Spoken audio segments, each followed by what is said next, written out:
आपने पिछले वीडियो में पढ़ा कि जब प्रकाश किरण एक पारदर्शी माध्यम से दूसरे पारदर्शी माध्यम में जाती है तो उसकी दिशा बदल जाती है और इस परिघटना को हम क्या कहते हैं? प्रकाश का अपवर्तन। अब ये बताइए, यह जो चित्र में आपको दिख रहा है इसे हम क्या बोलते हैं? कुछ याद आया आपको? यह एक कांच की सिल्ली है। अंग्रेजी में इसे ग्लास स्लैब कहते हैं। तो अब हम एक क्रियाकलाप से समझते हैं कि कांच की सिल्ली में अपवर्तन कैसे होता है। सबसे पहले हम एक कांच की सिल्ली लेते हैं और उसे एक सफेद शीट पर रख देते हैं, जैसे कि आप चित्र में देख सकते हैं। अब हम पेंसिल से कांच की सिल्ली के किनारों पर रेखा खींच देंगे, जो कुछ इस प्रकार होगी। अब हम डी की मदद से सबसे ऊपर वाली रेखा पर एक अभिलंब बनाएंगे और एक रेखा बनाएंगे जो अभिलंब के साथ 30 डिग्री का एंगल बना रही होगी। अब हम वापस बाउंड्रीज पर ग्लास की सिल्ली रख देंगे और हम 30 डिग्री वाली रेखा पर दो पिन फिक्स कर देंगे। अब हम कांच की सिल्ली के विपरीत छोर से इन दोनों पिनों को देखेंगे और दो और पिनों को शीट पर इस प्रकार लगाएंगे जिससे कि ये चारों पिन एक सीधी रेखा पर हो। अब हम कांच की सिल्ली और पिन्स को शीट से हटा देंगे तो हमें कुछ इस प्रकार का चित्र मिल जाएगा। ABCD यहाँ पर कांच की सिल्ली को दर्शा रहा है और EFGH चारों पिनों को दर्शा रहा है। EF कांच की सिल्ली KE किनारों से बिंदु O पर मिलती है और GH बिंदु O डैश पर मिलती है। अब हम O और O डैश को जोड़ देते हैं। अब हम EF को आगे तक खींच देंगे। यहाँ पर EF OO डैश और GH प्रकाश किरण को दर्शा रही है और बिंदु O और O डैश पर दो लंबवत किरणें खिंची हुई है। आप देख सकते हैं कि प्रकाश किरण EF पॉइंट O पर हवा से कांच के अंदर जा रही है, यानी एक विरल माध्यम से सघन माध्यम में। यहाँ पर हवा एक विरल माध्यम है और कांच सघन माध्यम है।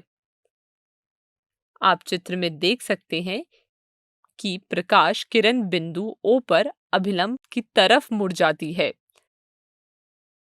हम कह सकते हैं कि प्रकाश किरण जब विरल माध्यम से सघन माध्यम में जाएगी तो वह अभिलंब की तरफ मुड़ जाएगी। I1 को हम आपतन कोण बोलेंगे और R1 को हम अपवर्तन कोण बोलेंगे। आप देख सकते हैं कि प्रकाश किरण GH बिंदु O डैश पर कांच से हवा में जा रही है, यानी एक सघन माध्यम से विरल माध्यम में। तो आप चित्र में देख सकते हैं कि प्रकाश किरण बिंदु O डैश पर अभिलंब से दूर मुड़ जाती है।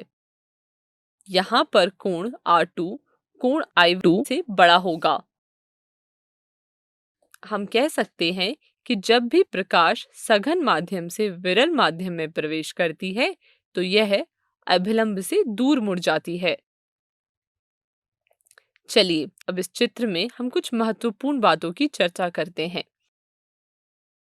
यहाँ पर EF को आपतित किरण कहते हैं, अंग्रेजी में से इंसिडेंट रे कहते हैं, और OO डैश को अपवर्तित किरण कहते हैं और अंग्रेजी में से रिफ्रैक्टेड रे बोलते हैं, और GH को हम निर्गत किरण कहते हैं और अंग्रेजी में इसे एमर्जेंट रे कहते हैं।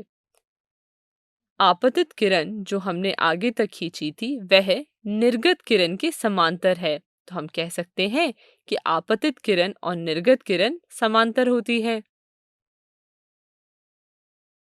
चलिए अब हम समझते हैं कि जब प्रकाश किरण एक पारदर्शी माध्यम से दूसरे पारदर्शी माध्यम में जाता है तो वह अपनी दिशा बदलता ही क्यों है। ऐसा इसलिए होता है क्योंकि प्रकाश जब एक माध्यम से दूसरे माध्यम में जाता है तो उसकी चाल बदल जाती है, जिसकी वजह से प्रकाश की दिशा भी बदल जाती है। जब प्रकाश किरण विरल माध्यम से सघन माध्यम में जाती है तो उसकी चाल कम हो जाती है और वह अभिलंब की तरफ मुड़ जाती है।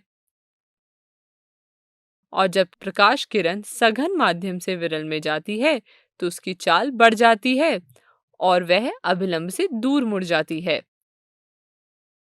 हमने कांच की सिल्ली के माध्यम से अपवर्तन के बारे में विस्तार में चर्चा की। चलिए अब हम अपवर्तन के नियम के बारे में पढ़ते हैं, जो कुछ इस प्रकार है। पहला नियम कहता है कि आपतित किरण, अपवर्तित किरण और अभिलंब तीनों एक ही तल में होते हैं। दूसरे नियम के अनुसार अगर आपतन का कोण का ज्या साइन और अपवर्तन का कोण के ज्या मतलब साइन के अनुपात हमेशा अचर होता है और इस नियम को हम स्नेल का नियम कहते हैं। यहाँ जो स्थिरांक है उसे हम दूसरे माध्यम का पहले माध्यम के सापेक्ष अपवर्तनांक कहते हैं। अपवर्तनांक, जिसे अंग्रेजी में रिफ्रैक्टिव इंडेक्स कहते हैं, के बारे में हम अगले वीडियो में पढ़ेंगे। तो ये जो हमने पढ़ा है उसे जल्दी से अपनी कॉपी में नोट कर लीजिए और इसे भी अपनी कॉपी में नोट कर लीजिए।